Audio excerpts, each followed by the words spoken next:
ఈరోజు 4వ వార్డులో తిరుగుతున్నాము. పెద్దలు ఈ వార్డు ఇన్ఛార్జి, ఈ వార్డు నాయకులు సుబ్రహ్మణ్యం గారు, అదేవిధంగా పార్టీ అధ్యక్షులు గోరల శ్రీను గారు, ఇక్కడ ఉన్నటువంటి వైఎస్ఆర్ కాంగ్రెస్ పార్టీ నాయకులు అందరూ కూడా చాలా కష్టపడి తిరుగుతున్నారు. మేము గతంలో 2019 కానీ 2014 కానీ 2009లో కానీ 2004లో కానీ ప్రజల దగ్గరికి వెళ్ళినప్పుడు ప్రతి వార్డులోనూ 400 నుంచి 500 మంది మాకు ఇళ్ల స్థలాలు లేవు, ఇళ్ళు లేవు, ఇంటి స్థలం ఇప్పించండి, ఇల్లు కట్టించి ఏర్పాటు చేయండి అని చెప్పి అప్లికేషన్లు పెట్టి మమ్మల్ని అడిగేవారు. అదేవిధంగా చాలామంది వృద్ధులు కానీ, వితంతువులు కానీ, వికలాంగులు కానీ మాకు పెన్షన్లు రావట్లేదు, పెన్షన్లు ఇప్పించమని చెప్పి అడిగేవారు. ఈరోజు మేము తిరిగినటువంటి 3 వార్డుల్లో ఎక్కడా కూడా ఇంటి స్థలం రాలేదనో, లేకపోతే టిట్కో ఇళ్ళు ఇవ్వలేదనో, మేము లబ్ధిదారులం, మాకు ఇళ్ళు రాలేదు అని చెప్పి ఒక్క వ్యక్తి కూడా నన్ను అడగలేదు. అదేవిధంగా ఒక్క వ్యక్తి కూడా మేము అర్హులం, మాకు పెన్షన్ రావటం లేదని చెప్పి అడిగినటువంటి పరిస్థితి లేదు. జగన్మోహన్ రెడ్డి గారు ఇస్తున్నటువంటి అమ్మఒడి కావచ్చు, లేకపోతే విద్యా దీవెన కావచ్చు, విద్యా కానుక కావచ్చు, ఫీజు రియంబర్స్మెంట్ కావచ్చు, చేయూత కావచ్చు, ఆసరా కావచ్చు, ఏ లబ్ధిదారుడు కూడా మాకు రాలేదు, మేము ఇబ్బంది పడ్డాము ఈ ప్రభుత్వంతో అనే ఒక మాట కూడా చెప్పాల. దానికి చాలా గర్వంగా ఫీల్ అవుతున్నాం. రాష్ట్ర ప్రభుత్వం ప్రతి లబ్ధిదారుని గుర్తించి వాళ్ళకి ఈ ప్రభుత్వం నుంచి అందాల్సినటువంటి సాయాన్ని కులాలకి, మతాలకి, పార్టీలకి సంబంధం లేకుండా ప్రతి వ్యక్తికి కూడా అందించినటువంటి ప్రభుత్వంగా జగన్మోహన్ రెడ్డి గారి ప్రభుత్వం ఈ దేశ చరిత్రలోనే రికార్డులతో, స్వర్ణాక్షరాలతో లిఖించబడుతుంది.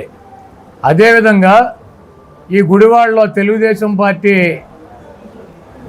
ఒక 30 సంవత్సరాలు బాబు కొడుకులు 3 సార్లు ఎమ్మెల్యేలు చేసి, ఇక్కడ చైర్మన్ చేసి, 14 సంవత్సరాలు అధికారంలో ఉండి ఒక ఎకరం పొలం కొని ఒక చెరువు తవ్వించలేనటువంటి వెధవలో, ఒక ఎకరం కొని ఒక పేదలకి స్థలాలు ఇప్పించలేనటువంటి వెధవలో ఈరోజు రాజకీయ ఉపన్యాసాలు చెబుతున్నారు కొడాలి నాని ఏం చేశాడని. మీకు దమ్ముంటే ఎవడన్నా నేను కూడా వస్తా, ఈ గుడివాడ పట్టణంలో మేము లబ్ధిదారులము, మాకు ఇంటి స్థలం రాలేదు, ఇల్లు రాలేదు అని కనుక ఒక్కళ్ళతో కూడా చెప్పించిన ఎన్నికల్లో పోటీ చేయను. మీరేం చేశారు ఏదోలో? మీ 14 సంవత్సరాలు చంద్రబాబు ముఖ్యమంత్రిగా ఉన్నాడు, ఎక్కడన్నా ఒక ఎకరం పొలం కొన్నారు ఈ గుడివాడ పట్టణంలో కానీ, ఈ గుడివాడ పరిసర ప్రాంతాల్లో కానీ? ఎవరికన్నా ఒక ఇంటి పట్టా ఇచ్చారా? లేకపోతే ఎవరికన్నా ఒక ఇల్లు కట్టుకుంటానికి లోన్ ఇచ్చినటువంటి పరిస్థితి ఉందా? ఈరోజు జగన్మోహన్ రెడ్డి గారు టిట్కో ఇల్లు కడితే దానికి 3 లక్షల లోన్ ఉంది, అది మేము రద్దు చేస్తామని చెబుతారు. ఈరోజు ఒకటే చెప్పదలుచుకున్నా, ఏ పేదవాడికైనా సరే హౌసింగ్ కింద లోన్ ఇచ్చినటువంటి అమౌంట్ని ప్రభుత్వానికి, బ్యాంకుకి లబ్ధిదారులు కట్టినా కట్టకపోయినా 1 టైం సెటిల్మెంట్ అని చెప్పి గతంలో రాజశేఖర్ రెడ్డి గారు ముఖ్యమంత్రిగా ఉండగా ఇంటి మీద ఉన్నటువంటి అప్పులన్నీ కూడా రద్దు చేసి వాళ్ళకి క్లియరెన్స్ ఇచ్చినటువంటి వ్యక్తి రాజశేఖర్ రెడ్డి గారు. మొన్న జగన్మోహన్ రెడ్డి గారు 1 టైం సెటిల్మెంట్ అని చెప్పి ఎంత అప్పు ఉన్నా కూడా 10,000 కడితే రద్దు చేస్తానని చెబితే లబ్ధిదారులు 10,000 కూడా కట్టలేమని చెప్తే రూపాయి కూడా కట్టించుకోకుండా గత 20 సంవత్సరాల నుంచి ఉన్నటువంటి అప్పుల్ని రద్దు చేసి రిజిస్టర్ చేసి పట్టాలు ఇచ్చినటువంటి వ్యక్తి జగన్మోహన్ రెడ్డి గారు. 14 సంవత్సరాల చరిత్రలో చంద్రబాబు నాయుడు ఏ ఇంటి మీదైనా రుణాన్ని రద్దు చేసి పట్టా వాళ్ళకి ఇచ్చి రిజిస్ట్రేషన్ చేసేయడానికి కనుక చూపిస్తే నేను రాజకీయాలు వదిలేసి వెళ్ళిపోతా. బ్యాంకుల్లో లోన్ ఉన్నప్పుడు బ్యాంకు వాడికి ఫోన్ చేసి లోన్ కట్టమని చెప్పి అడగటం సహజం. మీరెవరు అభద్రతతో ఉండాల్సినటువంటి అవసరం లేదు, మీరెవరు కూడా లోన్ కట్టాల్సినటువంటి అవసరం లేదు. లోను కట్టకపోతే మీ టిట్కో ఇల్లు కానీ, హౌసింగ్ నుంచి తీసుకున్నటువంటి లోన్ కానీ ఎవడో ఆక్షన్ వేయడు, ఎవడో ఇల్లు హ్యాండ్ ఓవర్ చేసుకోడు.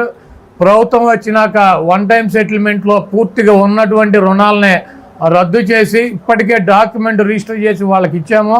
వాటి మీద పూర్తిగా రుణాలను రద్దు చేసి వాళ్ళని రుణ విముక్తుల్ని చేస్తాము. ఎవరు కూడా అధైర్యపడాల్సినటువంటి అవసరం లేదు. చిన్న చిన్న సమస్యలు రోడ్లో, డ్రైన్లో, మంచినీటి సమస్యలు ఉన్నాయి. అవి రెక్టిఫై చేస్తున్నాం. చేసినా కూడా వస్తానే ఉన్నాయి. బ్యాలెన్సింగ్ రిజర్వాయర్ ఒకటి కట్టాలి. దానికి 18 కోట్ల రూపాయలు శాంక్షన్ అయ్యి ఉంది. అదేవిధంగా టిట్కోకి డైరెక్ట్ పంప్ హౌస్ నుంచి పైప్ లైన్ వేస్తున్నాం. రైల్వే ట్రాక్ నుంచి కింద నుంచి రైల్వే వాటర్ పైప్ వేయాలి. అది రైల్వే వాళ్ళు వేయాల్సినటువంటి అవసరం ఉంది. వాళ్ళది లేట్ ఉంది. వాళ్ళు కూడా వచ్చి పనులు మొదలెట్టారు. ఆ టిట్కోకి వాటర్ సమస్య, వీధి లైట్ల సమస్య, అదేవిధంగా వాటికి ఉన్నటువంటి బ్యాంకు రుణాల సమస్య కూడా పూర్తిగా రాబోయే రోజుల్లో తొలగిపోతాయి. ఈ ఎన్నికలు అయినాక దాని మీద ఉన్నటువంటి 100% అప్పుల్ని కూడా ప్రభుత్వం రద్దు చేసి వాళ్ళకి రుణ విముక్తులను చేసేటువంటి బాధ్యత జగన్మోహన్ రెడ్డి గారిది, నాది అని చెప్పి తెలియజేస్తూ, గుడివాడ పట్టణంలో తిరిగేటప్పుడు ఏ వ్యక్తి కూడా నాకు పెన్షన్ రావట్లేదనో, అమ్మఒడి రావట్లేదనో, చేయూత రావట్లేదనో, ప్రభుత్వం నుంచి అందాల్సినటువంటి సహాయం అందట్లేదని చెప్పినటువంటి కంప్లైంట్ ఒకటి కూడా లేదు. ఎక్కడ కూడా మాకు ఇళ్ళు లేవు, ఇళ్ళ పట్టాలు లేవు అని చెప్పేటువంటి